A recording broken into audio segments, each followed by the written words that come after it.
quando um homem que se autodenominava Heckenschützer, ou atirador de elite em alemão, escreveu uma carta para a Embaixada dos Estados Unidos da América em Berna em abril de 1958.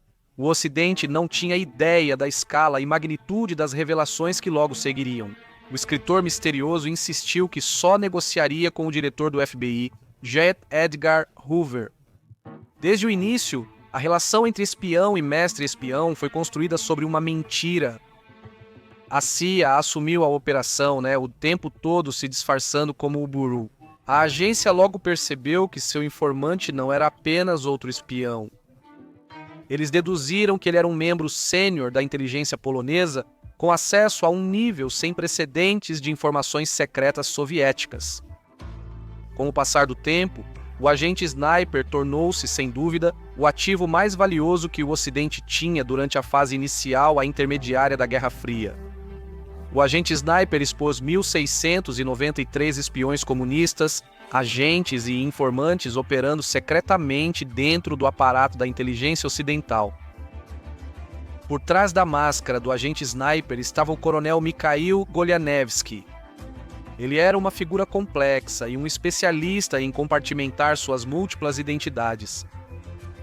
Sua história, no entanto, não é apenas uma de espionagem ousada, é também um conto de decepção, paranoia e uma descida bizarra à ilusão. O país pelo qual ele arriscou tudo para ajudar explorou suas falhas. A CIA o levou tão fundo no buraco do coelho que ele acabou perdendo a mente. Esta é a história de Mikhail Golianevsky, o espião que foi deixado de fora no frio.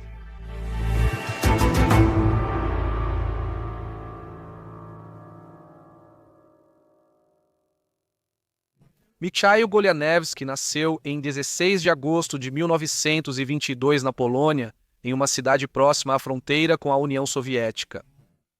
Seus primeiros anos foram moldados pela turbulência da Europa entre guerras, um período em que a Polônia lutava para solidificar sua independência após mais de um século de divisão e dominação estrangeira.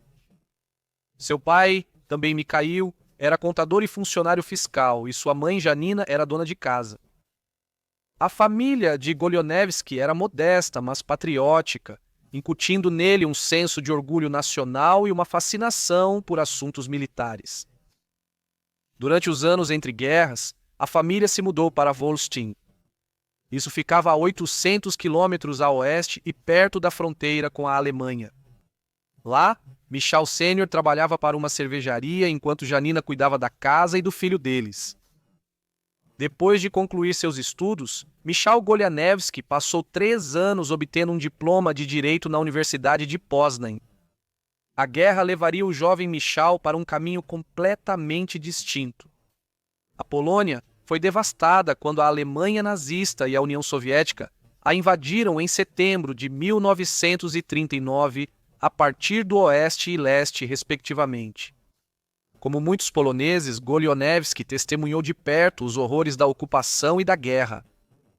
Essas experiências formativas incutiram nele tanto um ódio pelos regimes totalitários, quanto um entendimento agudo da sobrevivência sob condições opressivas.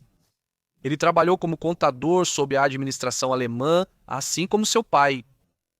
Depois da guerra, a Polônia foi dominada pela União Soviética, virando um estado satélite. Golianevsky adaptou-se facilmente à nova realidade, filiando-se ao Partido das Obras Polonesas e iniciando modestamente na inteligência polonesa em 1945 como sentinela. Sua carreira progrediu rapidamente, sendo agraciado com a prestigiosa Cruz de Mérito de Bronze da Polônia em 1946. Em 1948, Golianevsky estava trabalhando como escriturário para a Força Policial Secreta da Polônia, conhecida como Urząd Bezpieczeństwa. Esta organização operava sob a tutela do Ministério da Segurança Pública da Polônia, ou Ministério da Segurança Pública. A Urząd Bezpieczeństwa como polícia secreta era particularmente notória por seu papel na repressão à dissidência e na erradicação dos inimigos do regime comunista. Golianevsky rapidamente se destacou como um oficial inteligente e engenhoso, conquistando promoções que o aproximaram do funcionamento interno do aparato de inteligência da Polônia. Durante os anos 50, ele continuou ascendendo no Ministério da Segurança Pública.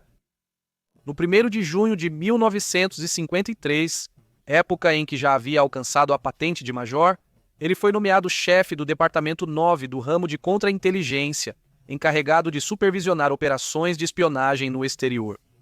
Seu trabalho exigia que ele mantivesse um contato próximo com agências de inteligência soviéticas como a KGB e a Diretoria Principal de Inteligência. Após ser designado para Varsóvia, ele se tornou o homem de confiança da KGB para controlar seus colegas da Urzędbezpieczeństwa. A Polônia, sendo um estado satélite e não parte da União Soviética, nunca foi totalmente confiável para seus governantes comunistas. A KGB monitorava a Urzędbezpieczeństwa para assegurar que seus membros seguiam a linha do partido.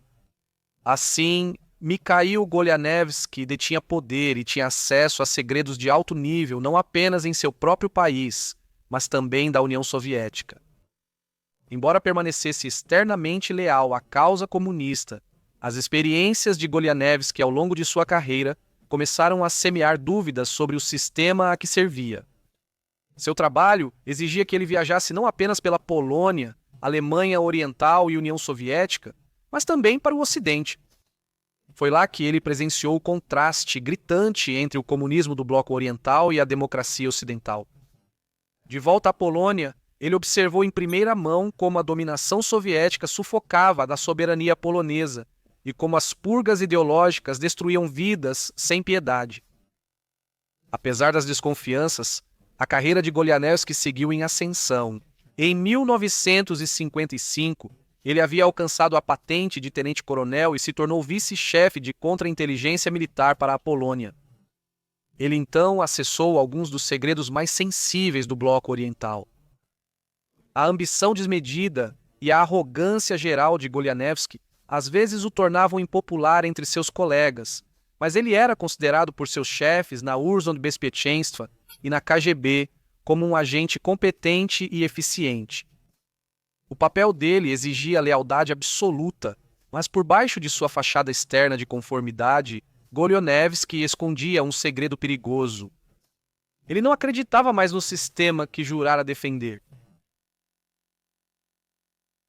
Com sua carreira ainda em ascensão, a vida pessoal de Golianevsky estava causando muito mais conflito.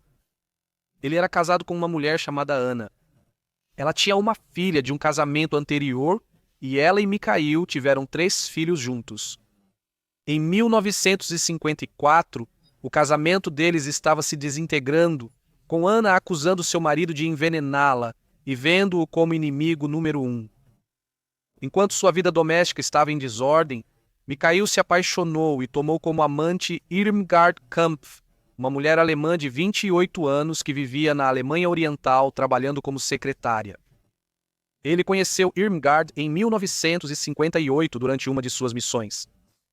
Golianevsky escondeu sua verdadeira identidade dela, dizendo a Irmgard que ele era um jornalista judeu chamado Jan Roman.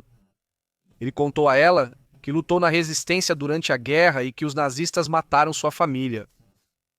Por 2 anos, ele a cobriu de presentes pagos com fundos da Urzędbezpieczeństwa que ele havia roubado. Kampf usou esse dinheiro para comprar bens de luxo para si mesma, joias da Suíça, um casaco de pele de Paris e roupas da moda da Inglaterra. Além disso, a família conseguiu comprar um cobiçado aparelho de televisão fabricado no Ocidente para seu apartamento. Quando tudo foi dito e feito, Golianevsky havia fraudado seu departamento no equivalente a $60.000 americanos de seu fundo operacional.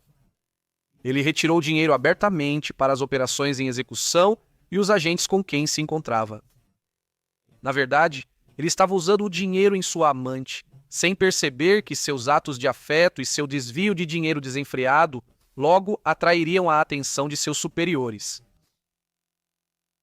Conforme o relacionamento deles se desenvolvia, Golianevsky revelou a Kampf que o nome pelo qual ela o conhecia era apenas um pseudônimo que ele usava enquanto trabalhava no subterrâneo contra os fascistas alemães.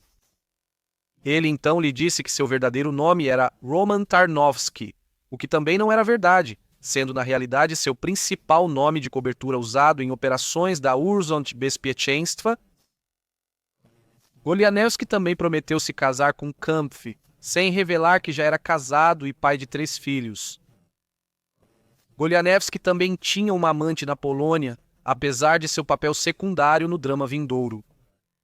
Ficou claro que era Irmgard Kampf quem detinha o coração de Golianevski. Em abril de 1958, e enquanto sua vida conjugal se desintegrava e ele tentava equilibrar seu tempo entre várias namoradas secretas, disse que Mikhail Golianowski, segundo o autor Tim Tate, finalmente cruzou o Rubicão ideológico. Sua posição como vice-chefe de contra-inteligência militar para a Polônia proporcionou-lhe uma visão interna do aparato de inteligência dominado pelos soviéticos, e o que ele viu o perturbou profundamente. A natureza opressiva do regime, aliada à sua crescente desilusão com o comunismo, levou Golianevski a decidir que era a hora de agir. Em 1º de abril de 1958, a Embaixada dos Estados Unidos, em Berna, Suíça, recebeu um envelope misterioso endereçado ao embaixador Henry J. Taylor. Dentro do envelope havia outro contendo uma carta escrita em alemão e que estava endereçada ao diretor do FBI, J. Edgar Hoover. O correspondente misterioso oferecia informações sobre agentes e operações de espionagem soviéticos e do Bloco Oriental. O autor, identificando-se como Heckenschützer, que significa atirador de elite em alemão, deixou bem claro que não confiava na CIA, sabendo o quanto ela havia sido infiltrada por agentes do bloco soviético.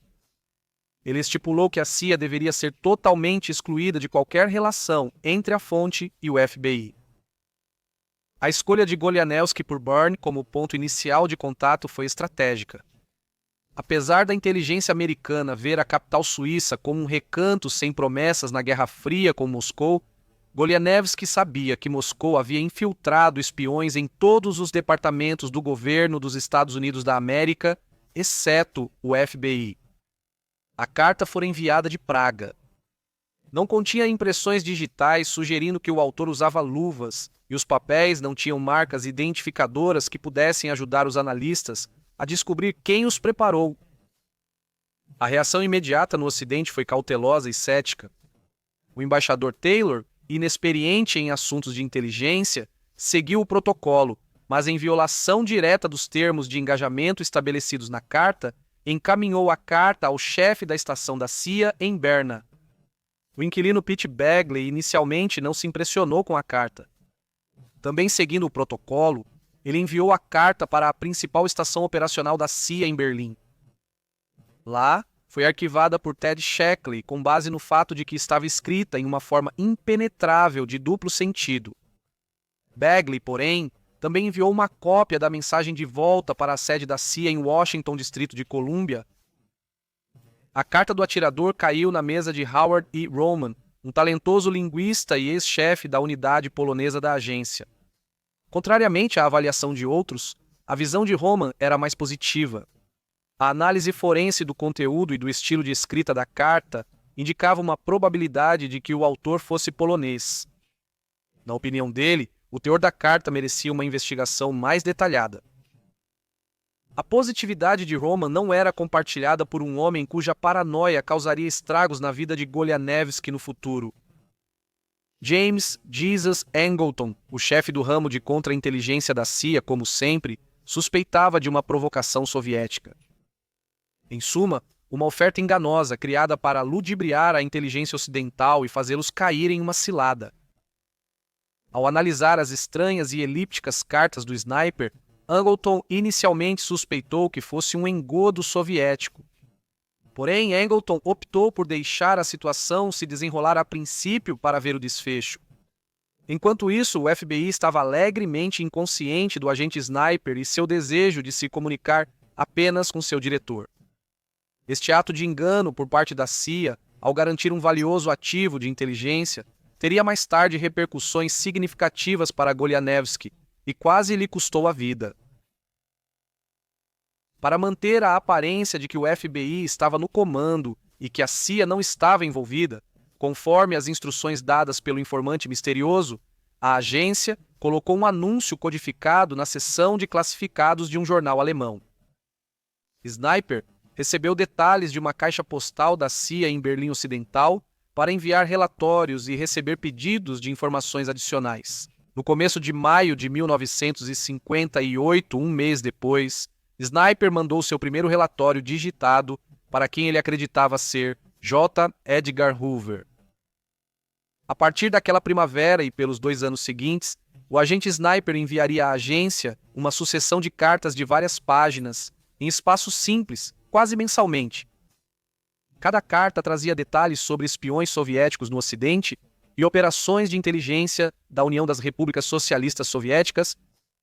Dizer que os relatórios fornecidos eram uma bomba seria um eufemismo. Eles eram nucleares. O agente Sniper revelou o comprometimento total das agências de inteligência ocidentais. As revelações chocantes ameaçavam varrer a cuidadosamente construída edificação da espionagem soviética no Ocidente. Golianevsky forneceu nomes e detalhes de impressionantes 1.693 personalidades de inteligência, incluindo oficiais, trabalhadores cooptados e agentes. Mas quem eram os espiões que o agente Sniper tinha como alvo? Entre as centenas de nomes estavam incluídos muitos dos quais viveriam na infâmia da Guerra Fria por décadas a fio.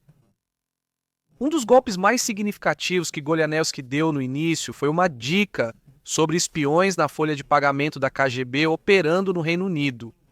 Um desses espiões, dizia a carta, trabalhava para a Marinha Britânica, o outro, mais surpreendentemente, para o Military Intelligence. 6. Essa informação foi transmitida pela CIA para o Military Intelligence. 5 e Military Intelligence. 6 no Reino Unido, que codinomearam os espiões desconhecidos como Lambda 1 e Lambda 2. Enquanto as agências de espionagem dos Estados Unidos da América e do Reino Unido se apressavam para investigar os infiltrados em suas fileiras, pairava sobre a nova inteligência de atirador à sombra sempre presente de James Angleton. Ao longo dos anos liderando a agência, o que começou como um ceticismo saudável se transformou em uma paranoia total. Angleton nutria uma crença profunda de que a KGB havia infiltrado com sucesso a CIA nos mais altos níveis, uma convicção que alimentou suas incansáveis caçadas aos infiltrados e fomentou um clima de suspeita que paralisou a agência por anos. Essa desconfiança inerente se estendia a desertores e informantes, que Angleton via como possíveis infiltrados, enviados pelos soviéticos para semear discórdia e desinformação.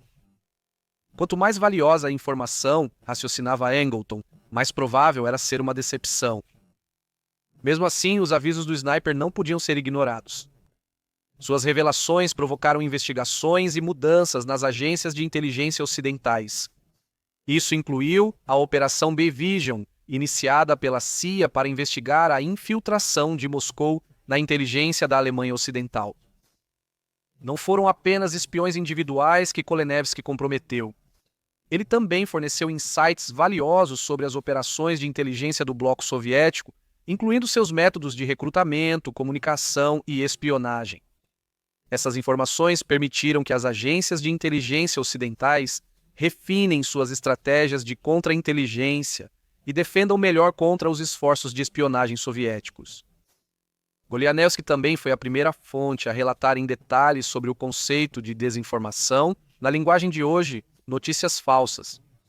Ele explicou como a KGB utilizava informações falsas para proteger agentes soviéticos, desacreditar dados precisos e enganar os serviços de segurança ocidentais. Por mais que a CIA relutasse em admitir, eles eram legalmente obrigados a compartilhar as informações do atirador-agente com o FBI. A CIA é proibida de operar dentro dos Estados Unidos. Todas as coisas relacionadas à segurança doméstica e contra-espionagem dentro dos Estados Unidos da América caem estritamente sob a jurisdição do FBI. Dado que tantos dos espiões expostos eram funcionários diplomáticos que entravam e saíam de Washington, Distrito de Colômbia, a CIA não teve alternativa a não ser informar o FBI sobre seu informante. Em dezembro de 1958, Os relatórios do atirador começaram a se acumular e a CIA finalmente deu a notícia ao FBI. Quando Hoover soube, ele ficou compreensivelmente furioso. Howard Roman, o linguista forense da CIA, disse que Hoover ficou furioso quando descobriu que estávamos abrindo suas correspondências. Depois que a raiva passou, Hoover concordou em permitir que a CIA continuasse a operação do atirador, desde que o FBI visse todas as suas informações de inteligência. Em fevereiro de 1959, o Bureau estava satisfeito que o agente Sniper era uma fonte confiável. Apenas James Angleton ainda mantinha suas dúvidas. Como os relatórios também implicavam o pessoal diplomático dos Estados Unidos da América, o FBI, por sua vez, foi obrigado a notificar o Departamento de Estado. O que Golianevski mais temia estava se concretizando. As informações que ele estava passando estavam sendo circuladas por toda parte, com pouca consideração pela sua segurança. A CIA instruiu todos aqueles que receberam a inteligência para não agir sobre ela sem a autorização expressa da agência, mas isso foi tão eficaz quanto fechar a porta do estábulo depois que o cavalo já tinha fugido. O Departamento de Estado seguiu alertando a Embaixada dos Estados Unidos da América em Varsóvia que um informante revelava o controle da KGB sobre funcionários da embaixada na Polônia. Foi uma trágica ironia que Sniper já tinha alertado sobre o comprometimento da Embaixada dos Estados Unidos da América em Varsóvia. Era apenas uma questão de tempo até que a informação vazasse de volta para Urząd Bezpieczeństwa e a KGB de que a inteligência polonesa estava vazando informações para o Ocidente. No final de 1960, Golianevski soube por um contato em Varsóvia que a KGB buscava um traidor na inteligência estrangeira da Urząd Bezpieczeństwa, que vazava segredos para a CIA.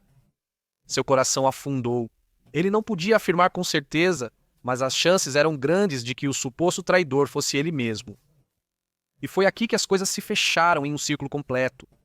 A KGB não confiava na Urząd Bezpieczeństwa na Polônia, mas havia um polonês em quem eles confiavam. O nome dele, por acaso, era Mikhail Golianevski. Em uma reviravolta irônica do destino, Golianevski foi nomeado para liderar a investigação sobre ele mesmo. Por volta dessa mesma época, no final de 1960, Golianevski viu seus relacionamentos pessoais começarem a alcançá-lo.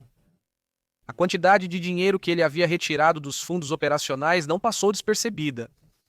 A Stasi na Alemanha Oriental vinha investigando após uma auditoria e, em novembro de 1960, informou às autoridades polonesas que Golianevski estava tendo contatos não autorizados com sua amante Irmgard Kumpf. Logo antes do Natal, em 1960, Golianevski foi prontamente ordenado por seus chefes a explicar sua vida amorosa secreta. Golianevski admitiu estar apaixonado por Kumpf, explicando que sua esposa Ana estava mentalmente doente e agindo de maneira irracional com ele. Ele disse que pretendia se divorciar dela e que seu coração estava decidido a se casar com Kumpf.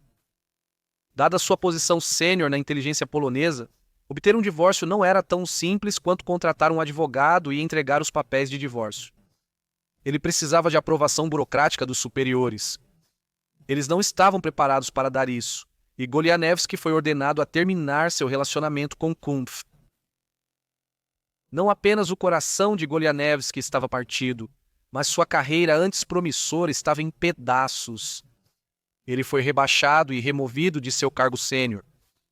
Com os abutres rondando na investigação sobre o vazamento em seu escritório, Golianevski teve que criar um plano e rápido. Ele admitiu para a Urząd Bezpieczeństwa que não tinha escolha a não ser terminar seu relacionamento com Kumpf, mas propôs aos seus chefes, como uma concessão, que lhe fosse permitido retornar à Alemanha Oriental para terminar o relacionamento pessoalmente. A Urząd Bezpieczeństwa finalmente concordou, mas apenas sob a condição de que Golianevski aproveitasse a oportunidade enquanto estivesse na Alemanha Oriental para resolver pendências com seus agentes e informantes locais. Com isso, a Urząd Bezpieczeństwa inadvertidamente deixou a porta aberta para Golianevski executar seu audacioso plano. Golianevski correu de volta para seu escritório em Varsóvia. Pegando sua mini-câmera Minox, fornecida a ele pela CIA alguns meses antes, ele fotografou todos os documentos restantes em sua posse. Em seguida, ele removeu documentos de seu escritório, alguns sendo destinados para um ponto de entrega morto da CIA em um parque de Varsóvia, e os outros guardados em envelopes para envio por mensageiro a Berlim, antecipando sua chegada. Ele então retirou 11.300 marcos alemães dos fundos do escritório e enviou um telegrama para Irmgard Kampf para avisá-la que ele chegaria em breve em Berlim Oriental. Em 26 de dezembro de 1960, Golianevski partiu de Varsóvia de trem. Em Berlim Oriental, ele se reuniu com seus colegas do Ministerstwo Spraw Wewnętrznych, o departamento que englobava todos os serviços de espionagem da Polônia. Ele solicitou financiamento adicional para sua viagem, o que foi concedido. Neste ponto, não está muito claro o que Irmgard Kampf pensava sobre tudo o que estava acontecendo, mas ela certamente não tinha ideia de que estava se envolvendo em um plano para desertar. Ela ainda conhecia seu noivo pelo seu falso alias Roman Tarnowski. Alguns dias após chegar em Berlim, Golianevski decidiu que era a hora certa para fazer sua jogada. Em uma fria noite de janeiro de 1961, Golianevski e Kampf escaparam de sua vigilância Stasi em Berlim Oriental, caminhando em direção à fronteira com Berlim Ocidental e à promessa de liberdade. As apostas eram incrivelmente altas. Um passo errado, um momento de hesitação, e eles seriam capturados. Mas Golianevski continuou impulsionado pela esperança desesperada de escapar das garras da Urzondbezpieczeństwa e encontrar refúgio no oeste. Seu plano deu certo e a dupla cruzou a fronteira sem problemas. O muro de Berlim ainda não existia, então atravessar de leste para oeste não era tão difícil quanto seria para muitos outros posteriormente. Golianevski imediatamente entrou em contato com seu agente da CIA usando um codinome pré-arranjado, Herr Kowalski. Ele pegou um táxi para o consulado dos Estados Unidos da América. Lá, ele se revelou como Heckenschützer, o homem que vinha entregando informações secretas soviéticas de alto nível nos últimos 3 anos. A estação da CIA em Berlim enviou uma mensagem urgente para Washington informando sobre a chegada do desertor. A CIA ficou surpresa com a presença de Kampf. Eles não tinham ideia de quem ela era ou por que ela estava lá. Golianevski, mantendo sua identidade oculta, afirmou que ele e Kampf buscavam asilo político. Ele, porém, pediu que Kampf saísse do quarto. Enquanto sua noiva estava do lado de fora no corredor, Golianevski revelou sua verdadeira identidade como coronel da Urzondbezpieczeństwa. Ele contou aos agentes que temia que o choque de Irmgard, ao descobrir sua real identidade e planos de deserção, pudesse afetar sua saúde mental. Irmgard não sabia o verdadeiro nome dele, para quem trabalhava, nem que Golianevski era casado e pai de 3 filhos. A agência concordou em acompanhar a mentira de Golianevski para Kampf, transportando o casal por um avião militar no dia 5 de janeiro de 1961 para Wiesbaden, a oeste de Frankfurt, onde foram alojados em um centro de recepção de desertores da CIA. Foi lá que as verdades finalmente começaram a emergir. Golianevski revelou a Kampf sua verdadeira identidade e a CIA finalmente teve que revelar que haviam estado enganando Golianevski todos esses anos. Golianevski, compreensivelmente, não ficou nada feliz com isso, percebendo então como foi que ele acabou sendo comprometido. Enquanto isso, de volta à sede da Urzondbezpieczeństwa, a inteligência polonesa percebeu que algo estava errado. Golianevski perdeu uma reunião agendada com um de seus agentes da Alemanha Oriental e seu paradeiro era desconhecido. Quando ele não foi encontrado no apartamento alugado em Berlim ou em qualquer outro lugar, os soviéticos perceberam que o pior havia acontecido. Uma investigação urgente foi lançada para descobrir quais informações Golianevski havia comprometido. Ao arrombar o cofre em seu escritório, a Urzondbezpieczeństwa descobriu que ele havia acumulado clandestinamente uma vasta gama de documentos detalhando algumas das informações mais sensíveis do serviço de inteligência. Enquanto a Urzondbezpieczeństwa e a KGB avaliavam suas perdas, Golianevski e Kampf foram levados de avião militar para a América em 12 de janeiro de 1961. Lá, Golianevski passou por um extenso interrogatório pela CIA. primeiro em uma casa segura em Maryland e depois na Virgínia. O casal recebeu as identidades falsas de Franz Oldenburg e Irmgard Henschel. Foi neste ponto que os jogos mentais começaram, e Golianevski começou a enlouquecer lentamente. O interrogatório de Golianevski foi uma mina de ouro para a CIA, levando à eventual captura de inúmeros espiões. Dos Estados Unidos da América à Europa e ao Oriente Médio, Golianevski forneceu detalhes do que parecia ser uma penetração em massa na inteligência ocidental. Então, quem eram alguns dos espiões que o agente Sniper eliminou?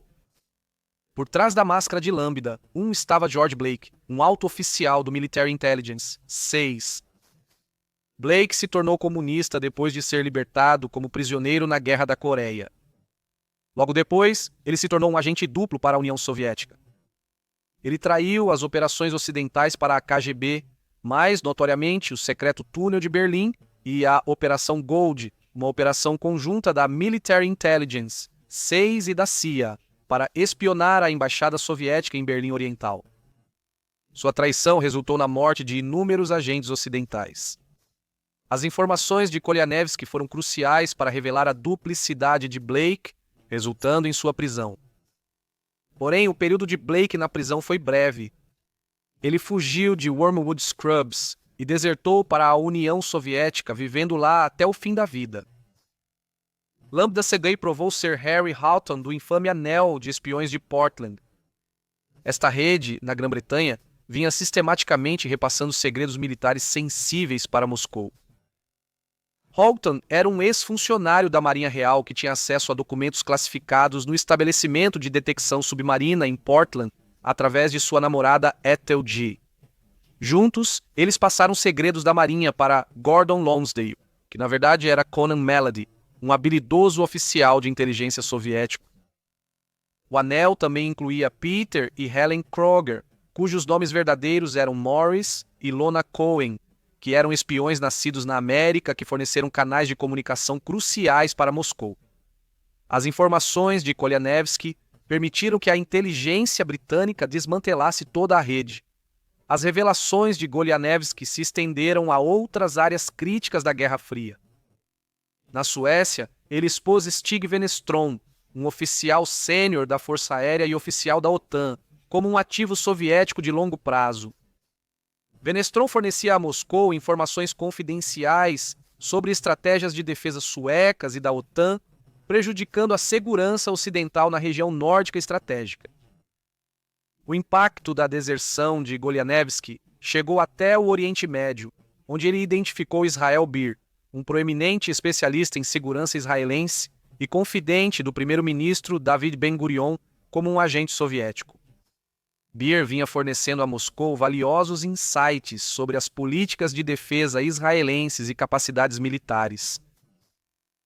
Na Alemanha Ocidental, as informações de Golianevski expuseram Heinz Felf, vice-chefe do Serviço de Inteligência Estrangeira do Bundesnachrichtendienst. Felf foi um agente soviético desde o início dos anos 50, informando Moscou sobre as operações de inteligência da Alemanha Ocidental e estratégias ocidentais nos Estados Unidos da América. Golianevski ajudou a expor Irving Skarbek, oficial do Departamento de Estado dos Estados Unidos da América, que trabalhava na embaixada em Varsóvia. No final dos anos 50, Skarbek caiu em uma armadilha clássica de Mel, a Urząd Bezpieczeństwa. O pegou na cama com uma polonesa enviada para atraí-lo. Ele foi chantageado a cooperar com a Urząd Bezpieczeństwa e a KGB. Skarbek tinha baixa classificação e as informações que fornecia eram de nível inferior comparado a muitas das outras figuras citadas. Isso gerou especulações de que Skarbek foi usado como distração para proteger um agente da KGB mais valioso e de longo prazo na Embaixada dos Estados Unidos da América em Varsóvia. Skarbek, ou talvez quem quer que ele tenha sido sacrificado para proteger, é o provável candidato para a pessoa que vazou a atividade do agente atirador para os soviéticos. Pode-se pensar que a CIA teria se esforçado ao máximo para acomodar seu novo desertor, para tranquilizá-lo e fazer tudo ao seu alcance para fazê-lo se sentir bem-vindo em sua nova casa, os Estados Unidos. Afinal, Golianevski arriscou sua vida todos os dias pelos últimos 3 anos e não pediu nada em troca, apenas um refúgio seguro. Mas não foi assim que aconteceu. A CIA alternava constantemente entre usar seu nome verdadeiro e seus dois pseudônimos. Isso desestabilizou a já precária saúde psicológica e mental de Golianevski. Alguns dizem que isso foi feito intencionalmente pela CIA, na tentativa de reivindicar superioridade psicológica sobre seu agente. Seja qual for o motivo, os jogos mentais estavam lançando as bases para uma futura crise de identidade. Não era apenas a CIA que estava afetando a psique de Golianevski, mas ele também tinha que se preocupar com aqueles na Polônia e na União Soviética que estavam ativamente caçando-o. Em abril de 1961, um tribunal militar em Varsóvia julgou Golianevski à revelia e o condenou à morte. Após o julgamento, a Urzędbezpieczeństwa lançou a Operação Teletechnik, com vários agentes encarregados de rastrear Golianevski e executar sua sentença. Os soviéticos e seus satélites tinham um histórico de enviar assassinos para executar sentenças de morte sancionadas pelo tribunal, e Golianevski estava plenamente ciente disso. O mau gerenciamento da CIA, possivelmente de seu agente mais valioso, foi também em parte impulsionado por James Angleton, o eterno cético de Golianevski. Em 1963, a desconfiança de Angleton por Golianevski chegou ao auge. Angleton estava comendo na mão de outro desertor soviético, Anatoly Golitsyn. Um oficial da KGB da Embaixada da União Soviética em Helsinki, Golitsyn desertou para o Ocidente aproximadamente na mesma época que Golianevski, no final de 1961. Desde o início, ele foi reconhecido como um exagerador de fatos, alegando ter sido informado pessoalmente por Stalin em 1952 e que tinha acesso a informações de alta qualidade. Como se viu, ele tinha pouco em termos de informação valiosa para compartilhar. O que ele revelou era ou totalmente inventado ou informações que ele aprendeu de outras fontes, como Golianevski, e simplesmente repetiu. Ele contou a James Angleton sobre o chamado enredo monstro, que era um suposto plano soviético para paralisar a inteligência ocidental, enviando desertores falsos para espalhar desinformação. Golitsyn disse que Golianevski era uma provocação soviética, uma isca projetada para enganar. Golitsyn afirmou ser o único desertor genuíno agindo em favor dos interesses ocidentais. Por razões desconhecidas, Angleton aceitou tudo isso, permitindo uma exceção ao seu usual ceticismo paranoico no caso de Golitsyn. Infelizmente, Angleton apostou no cavalo errado. Golitsyn era no mínimo egocêntrico e fraudador. Na pior das hipóteses, e o que é possível, é que ele estava de fato agindo em nome da KGB o tempo todo. De meados a finais de 1963, a Operação Golianevski se desmoronava enquanto James Angleton era manipulado por seu novo desertor favorito, Golitsyn. A euforia inicial da deserção de Golianevski logo deu lugar a uma realidade mais sombria. Com o passar do tempo, Golianevski sentiu uma mudança na atitude da CIA em relação a ele. Seu pedido de cidadania americana foi paralisado. Ele foi mantido em um ambiente cada vez mais isolado e o progresso das investigações sobre sua liderança diminuiu. Seus pedidos para se encontrar com o diretor da CIA, John McCone, foram negados e a CIA voltou atrás no acordo de pagar e protegê-lo. Tudo isso levaria a uma crise de saúde mental e a uma alegação bizarra de Golianevski que selaria seu destino aos olhos da CIA. Logo após a deserção, Golianevski começou a fazer comentários e a insinuar que ele era descendente de realeza. Mais especificamente, ele começou a dizer que era um Romanov, a família imperial russa que foi deposta pelos bolcheviques na Revolução Russa de 1917. Durante o banho de sangue, o czar Nicolau II e 17 de seus familiares foram executados em um único dia. Vários outros membros da dinastia Romanov também morreriam. Desde então, dezenas de pretendentes surgiram, alegando ser o herdeiro do trono imperial russo e da considerável fortuna Romanov que havia sido escondida no oeste pelo czar Nicolau II. Com seu relacionamento com seus manipuladores da CIA em frangalhos, e se sentindo injustiçado e traído, Golianevski apostou tudo nesta reivindicação. Ele se declarou como Alexei Romanov, o filho sobrevivente do último czar da Rússia e herdeiro do trono. Ele usou este nome ao solicitar a cidadania americana, e quando se casou com Ermengarde nos Estados Unidos, sua reivindicação teve peso para alguns, com seu casamento com Ermengarde sendo facilitado pelo bispo mais sênior da Igreja Ortodoxa Russa nos Estados Unidos da América. Inicialmente, as reivindicações eram feitas apenas para seus manipuladores, mas no final de 1963, o governo dos Estados Unidos da América havia abandonado Mikhail Golianevski. Num ato desesperado, Golianevski apareceu no rádio em 10 de agosto de 1964 em Nova York, quando se proclamou publicamente como Alexei, filho do último czar da Rússia. Disse que veio para a América não só para expor espiões soviéticos, mas também para reivindicar sua fortuna como o legítimo herdeiro do trono russo. Sua história era que ele havia evitado o assassinato durante a Revolução ao ser contrabandeado pela Sibéria para a Polônia. O alvoroço nos Estados Unidos da América sobre as reivindicações de Sorovitch alcançou níveis inéditos e a mídia se deleitou com a história sensacionalista.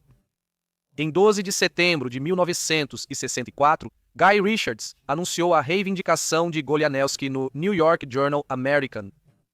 Parecia que, nessa fase, Golianevski havia se convencido completamente de que ele era de fato Alexei Romanov. Quando ele e Ermengarde Kampf tiveram uma filha, eles a nomearam Tatiana Romanov. Parece que talvez uma combinação de ganância e loucura tenha sido a motivação de Golianevski para reivindicar ser o Sorovitch. Golianevski era um homem acostumado a viver várias vidas. Desde sua vida pessoal até sua vida profissional, ele tinha dezenas de compartimentos nos quais encaixava suas várias identidades. Talvez uma combinação de sua própria saúde mental instável e ser pressionado pelo maltrato da CIA o levou a fazer sua reivindicação mais selvagem de ser o herdeiro do trono russo. Não demorou muito para a sensação desaparecer e a reivindicação de Golianevski ser desacreditada após uma explosão de cobertura da mídia em meados dos anos 60, Golianevski voltou a cair quase totalmente no esquecimento. Havia algumas pessoas que não esqueceriam tão facilmente o excêntrico desertor polonês. A Urząd Bezpieczeństwa ainda estava em meio à sua operação de 10 anos para encontrar e neutralizar Golianevski. Uma elaborada operação de vigilância foi conduzida em Golianevski, onde ele morava nas Silver Towers, um bloco de apartamentos da Queens, em Nova York. Em 1968, a Urząd Bezpieczeństwa conseguiu mapear seu apartamento e seus arredores, que foram enviados de volta para Varsóvia. Embora Golianevski não estivesse precisamente ciente desses detalhes, ele sem dúvida presumia que estava sendo observado e que havia uma boa chance de encontrar um fim prematuro nas mãos de um assassino da Urząd Bezpieczeństwa ou KGB. Isso também deve ter contribuído para sua instável saúde mental.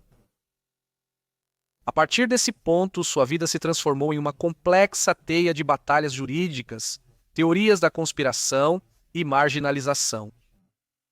Por muitos anos, Golianevski concentrou seus esforços em se vindicar e desafiar a narrativa em torno de sua deserção. Ele contratou um advogado em dezembro de 1965 e fez esforços para compelir o Congresso dos Estados Unidos da América a investigar seu maltrato pela CIA. Ele escreveu inúmeras cartas para oficiais do governo detalhando suas queixas contra a CIA. A partir de 1974, ele começou a publicar um boletim mensal chamado Double Eagle, que era um meio para suas afirmações extravagantes e a propagação de teorias da conspiração. Golianevski morreu em julho de 1993 no Hospital Lenox Hill, Nova York, após uma breve doença. Sua morte recebeu pouca atenção, com apenas uma pequena nota de obituário paga no New York Times. A filha de Golianevski, Tatiana Romanov, desde então mudou seu nome e vive em Nova York. Ela nunca falou sobre seu pai, recusando-se a falar com o autor Tim Tate. A vida de Mikhail Golianevski é um exemplo comovente do custo humano da Guerra Fria. Um espião brilhante e corajoso, ele foi movido pela convicção ideológica de servir o Ocidente e a democracia ocidental, mas sua história de vida foi prejudicada por suas próprias falhas pessoais e pelas próprias organizações que ele procurava ajudar. A inteligência de Golionevski mudaria para sempre a paisagem da Guerra Fria. Não se pode negar que o que ele revelou ao Ocidente o marca como um dos desertores mais valiosos que já saíram do frio.